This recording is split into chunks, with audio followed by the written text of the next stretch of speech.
Vamos direto ao ponto hoje. Aldeídos e cetonas. São compostos orgânicos bem importantes, né? Com certeza. Estão em todo lugar. E a gente pegou umas fontes bacanas para essa conversa.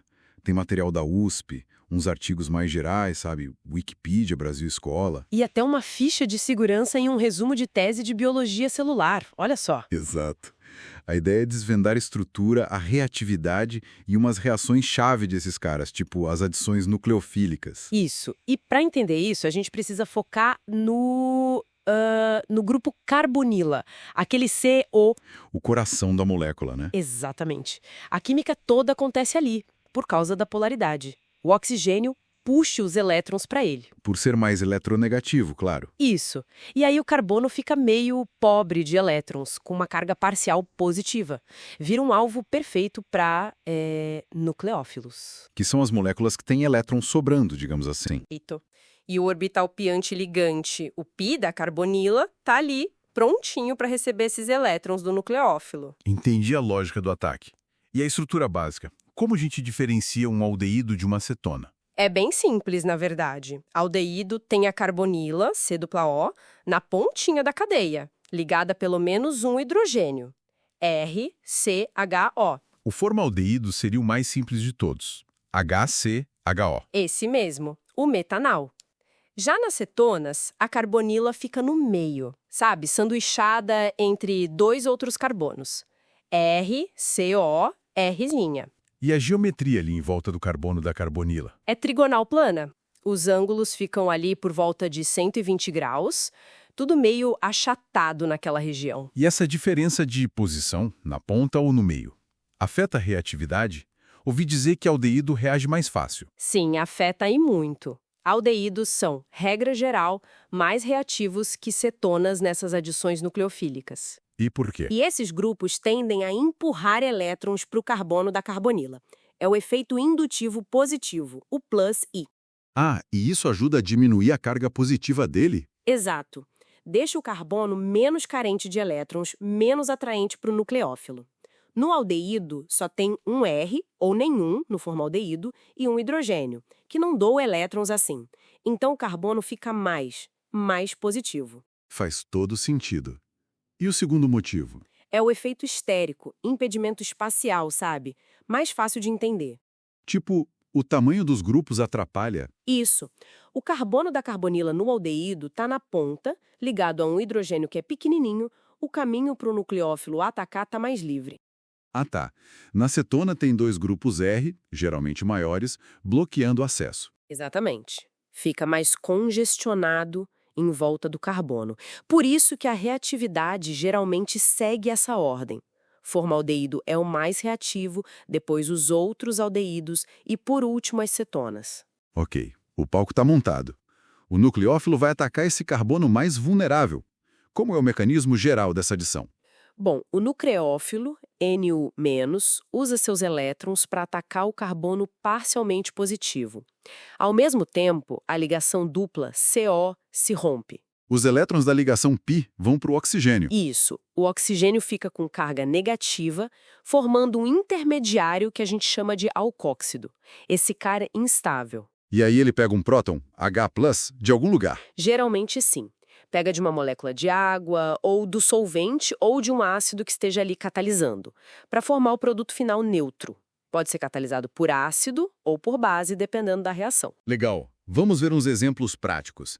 Se a gente adicionar água, hidratação, o que rola? A água age como nucleófilo, né? O oxigênio da água ataca a carbonila, o produto final é um diol geminal. Geminal quer dizer no mesmo carbono. Isso, duas hidroxilas OH ligadas no mesmo carbono que antes era da carbonila. Mas olha só, isso é uma reação de equilíbrio. E o equilíbrio depende de quem é mais estável, o reagente ou o produto. Exatamente. E aqui a gente vê bem a diferença de reatividade. O formaldeído, que é menos estável como carbonila, adora virar hidrato. Em água, tipo, 99,9% dele vira o diol geminal. Uau!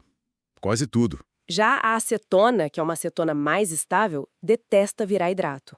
O equilíbrio favorece muito a acetona. Só um 0,2% vira o diol. E o acetaldeído fica no meio do caminho. Isso, em 58% vira hidrato. É uma demonstração clara de como a estabilidade da carbonila influencia o equilíbrio. Muito interessante isso. E se em vez de água a gente usar um álcool? Lembro de hemiacetais. Sim, com uma molécula de álcool, a adição forma um M-acetal. Tem uma hidroxila, OH, e um grupo alcoxi, OR, ligados ao mesmo carbono. E eles são estáveis? Geralmente não muito. O equilíbrio costuma favorecer a volta para o aldeído ou cetona. A não ser que formem um ciclo. Ah, como nos açúcares. Tipo a glicose. Exatamente. A glicose é um exemplo clássico. Ela existe quase toda na forma de M-acetal cíclico, que é bem mais estável. Mais de 99%. A natureza é esperta, né? Com certeza. E dá para reagir mais, formar um acetal completo. Dá sim. Se você tiver catálise ácida e um excesso de álcool, o M-acetal reage de novo. A hidroxila, OH, é substituída por outro grupo alcoxi, OR. Aí fica com 2 grupos OR no mesmo carbono. Isso. E libera uma molécula de água no processo. É o acetal. Essa reação também é um equilíbrio. E para fazer render mais acetal, como faz? A gente pode usar um truque de laboratório, o aparelho de Jing-Stark. Ele vai removendo a água que se forma e, pela lei de Le Chatelier, isso desloca o equilíbrio para formar mais produto, mais acetal. Ah, esperto. E isso só funciona com ácido? Só com catálise ácida. Com base não forma acetal. E os acetais são super úteis em síntese orgânica. Para quê? Como grupos de proteção. Você transforma a carbonila em acetal, que não reage com um monte de coisa. Aí você faz outra reação no resto da molécula e depois, com ácido e água, você quebra o acetal e recupera a sua carbonila intacta. É como colocar uma capa protetora temporária. Genial! E se o nucleófilo for uma amina primária, tipo RNH2? Aí a história é um pouco diferente. Forma uma imina. É uma molécula com uma ligação dupla carbono-nitrogênio, C-N. Precisa de catalisador também? Geralmente sim, e também ácido, mas o pH tem que ser controlado. O ideal é entre 4 e 6. Por que essa faixa? Se for muito ácido, a amina fica protonada, NH3+, e não ataca a carbonila. Se for muito básico, falta ácido para ajudar na etapa final, que é a eliminação de água para formar a dupla CN. Entendi. E o equilíbrio favorece a imina? Nem sempre. A ligação CO costuma ser mais forte que a CN. Então, de novo, remover a água com Jing-Stark ajuda a empurrar a reação para formar a imina. Essas reações de adição parecem ser a base de muita coisa na química orgânica. Tem outras importantes para a gente mencionar rapidinho? Ah, tem várias. A adição de HCN forma cianoidrinas, que são importantes para aumentar a cadeia de carbonos. Reagentes de Grignard também entram aí. Sim, fundamentais para formar novas ligações carbono-carbono e álcoois mais complexos. E tem as reduções, né? Tipo, transformar a carbonila em álcool? Exato, com NaBH4 ou LiA-LA4. Aldeído vira álcool primário, cetona vira álcool secundário. E tem reações que vão além. Como assim? Tem como tirar o oxigênio completamente, reduzir C-O direto para CH2. São as reações de Wolff-Kishner e Clennensen. Nossa. E para construir aminoácidos? Tem a síntese de Strecker, usa aldeído, amônia e HCN. É um canivete suíço essa química da carbonila. É impressionante a versatilidade. E trazendo para o nosso dia a dia, onde a gente encontra esses aldeídos e cetonas? Ah, em todo canto. O formaldeído, o formol, né? Usado como conservante, mas tem que ter cuidado, é tóxico, cancerígeno. Sim, a ficha de segurança dele deve ser complexa. Com certeza. O acetaldeído tem a ver com a ressaca do álcool. E muitos aldeídos são responsáveis por cheiros e sabores que a gente adora. Tipo quais? De canela. Vanilina, da baunilha. Citronelal, de capim-limão. Aquele P-anisaldeído da ficha de segurança também é usado em perfumes e laboratório. Que legal. E a conexão biológica? Você mencionou a tese. Sim, super importante. A tese falava da enzima ALDH2, aldeído desidrogenase 2, que fica lá na mitocôndria. E o que ela faz? Ela é crucial para a nossa defesa. Ela metaboliza, ou seja, detoxifica aldeídos tóxicos que o nosso próprio corpo produz. A gente produz aldeídos tóxicos? Sim, especialmente sobre estresse oxidativo. Um exemplo é o 4-HNE. E essa enzima ALDH2 pega esses caras e transforma em algo menos nocivo. E se a enzima não funciona direito? Aí que está o problema. Algumas pessoas têm variações genéticas que diminuem a atividade dessa enzima. Isso é comum em certas populações.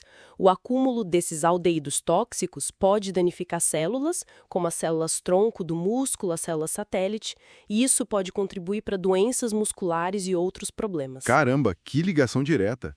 Então, para a gente amarrar tudo, a polaridade da carbonila C-O é a chave da reatividade, ela atrai nucleófilos. Isso. E aldeídos geralmente reagem mais que cetonas por causa dos fatores eletrônicos e estéricos do espaço ali. E essas reações de adição são super versáteis. Formam álcoolis, acetais, iminas, são a base para construir moléculas mais complexas. E tem aplicações enormes, né? Desde perfumes, polímeros, conservantes, até funções biológicas vitais, como nos açúcares e na nossa própria detoxificação celular. Exato. Foi uma bela exploração dessa química. E fica uma pulga atrás da orelha, né?